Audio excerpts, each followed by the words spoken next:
Terkait kebocoran data pribadi penduduk Indonesia, Kementerian Komunikasi dan Informatika akan memanggil Direksi BPJS Kesehatan pada hari ini, Jumat 21 Mei 2021.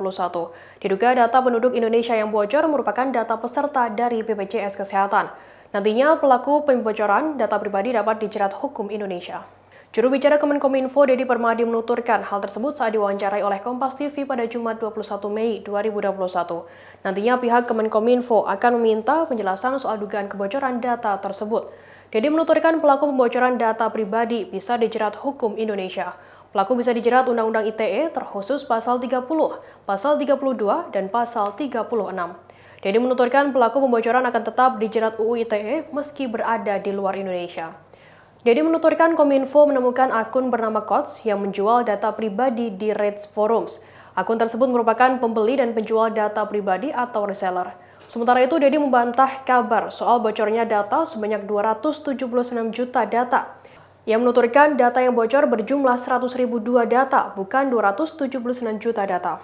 Kominfo lalu melakukan berbagai langkah antisipatif untuk mencegah penyebaran data lebih luas dengan mengajukan pemutusan akses terhadap tautan untuk mengunduh data pribadi tersebut. Dedi Permadi menuturkan terdapat 3 tautan yang teridentifikasi, yakni byfiles.com, mega.nz, dan anonfiles.com. Mengenai kasus bocornya data penduduk Indonesia tersebut diungkap oleh sebuah akun Twitter @dagels pada Kamis 20 Mei lalu. Sementara itu, pengguna Twitter lainnya mengungkapkan dataset yang berisi data pribadi penduduk Indonesia itu dijual sekitar 84,4 juta rupiah.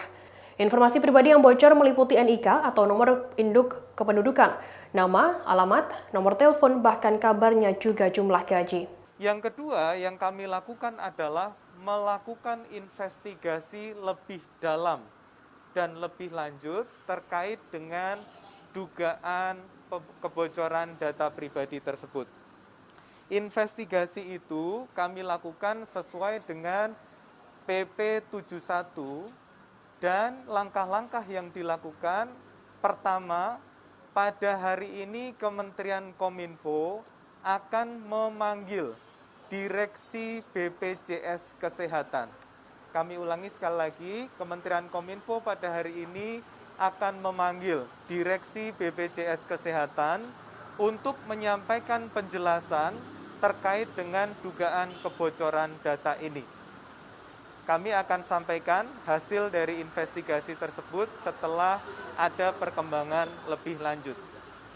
Yang kedua, sesuai dengan peraturan perundangan yang berlaku, pelaku pembocoran data pribadi atau tadi disebutkan user bernama Kots juga dapat dijerat hukum di Indonesia, yaitu Undang-Undang ITE terkhusus Pasal 30, Pasal 32, dan Pasal 36.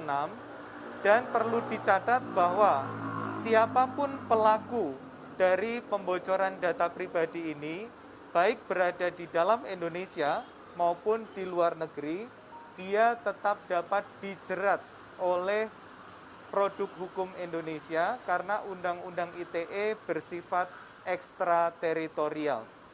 Jadi perlu kami tegaskan kembali bahwa siapapun pelaku dari pembocoran data pribadi ini, maka dia dapat terjerat pasal yaitu hukuman pidana sesuai dengan Undang-Undang ITE. Demikian Tribunnews Update kali ini, saksikan terus informasi selanjutnya hanya di YouTube Tribunnews.com. Terima kasih sudah nonton. Jangan lupa like, subscribe, dan share ya.